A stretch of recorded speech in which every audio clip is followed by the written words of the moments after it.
Hello everyone! Welcome back to my channel, Marella V. Andito po ako ngayon, i-flex ko lang po ang mga alaga kong succulents. Nakikita nyo, mga maliliit pa sila. And they look so beautiful. Yan ang mga babies ko at ang aking talagang kinaiinlaban ng mga halaman. So I have here yung pendants, ang Forever Rich. Meron din tayong Haworthia. Yan. Haworthia zebra and Haworthia limifolia. Ito rin, limifolia. At nandun si Ellen na medyo naglagas. Meron din akong mini snake plant o maliit na snake plants. Ito, hindi ko to alam kung anong pangalan, pero family siya ng Sansevieria. Yan. So, that's one layer. Ito, meron akong fire stick. And, yes, andun ang aking Laxiflora, ang aking Stinky, Orange Tapelia. This one, I forgot the name. Silum Adolphi.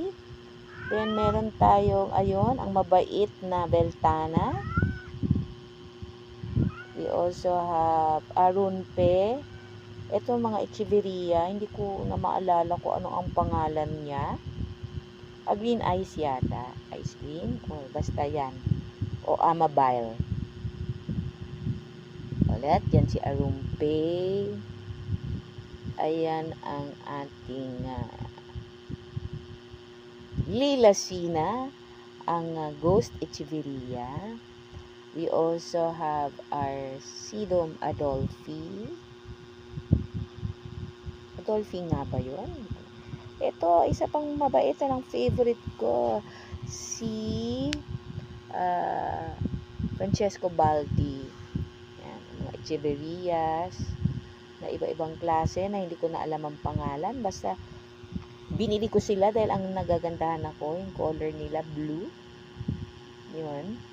And I have my bananas. Gold.